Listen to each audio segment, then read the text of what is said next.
লক্ষ্য করে দেখেন, বোথ দি ফাইন্যান্সিয়াল সেক্টর এবং এনার্জি সেক্টর দুটোকেই পুরো খেয়ে ফেলেছে। কে খেল? এবং ভালো করে লক্ষ্য করে দেখেন, যারা ফাইন্যান্সিয়াল সেক্টর খেয়েছে তারাই কিন্তু এনার্জি সেক্টরে আছে, তারাই কিন্তু ব্যাংক লুট করেছে, তারাই কিন্তু ফাইন্যান্সিয়াল আপনার ক্যাপিটাল মার্কেট লুট করছে, তারাই কিন্তু ইলিসিট ফাইন্যান্সিয়াল ফ্লো, তারাই কিন্তু মেগা প্রজেক্টের contractor. They are all same group of people over there. এবং all of them together, they will include both the businessmen not only, but with certain politicians and also the bureaucrats. We talk about that and we talk about this collusion.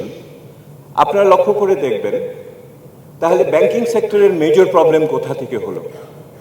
I see it at least in দুই লেভেলে বড় করে দেখি।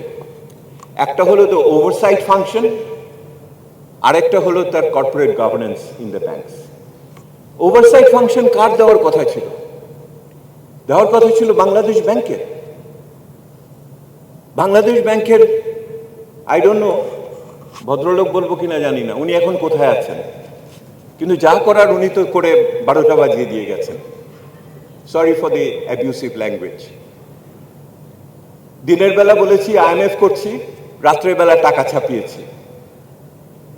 আমি একদিকে বলেছি যে rules করছি, অন্যদিকে আমি এক্সামশন দিয়েছি বিভিন্ন কোম্পানিকে। একদিকে আমি বলছি যে রিজার্ভ ঠিক আছে, অন্যদিকে আসলে রিজার্ভের ওই টাকা নাই, হিসাবে গন্ডগোল। So first and foremost issue, আমি যে বললাম না, সরকারের বিভিন্ন একটা রাষ্ট্রের বিভিন্ন যন্ত্র যদি বিকল হয়ে যায় তাহলে এজেন্সি প্রবলেম হবে না তো কি হবে? So the oversight function which was suppose to be given by the central bank, সেই সেন্ট্রাল ব্যাংকই তো সবচেয়ে বড় সমস্যার সৃষ্টি করেছে আমাদের ভিতরে।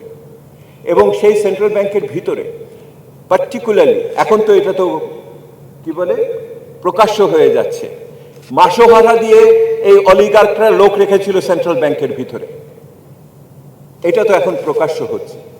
সো আগামী দিনে যদি আমার রিফর্মসের শুরু করতে হয়, we cannot ignore the oversight functions. আমাদের যাদের দেখভাল করার কথা তারাই যদি দেখভাল করতে না পারে, তাহলে আমি কিসের রিফর্ম করবো এটার ভিতরে?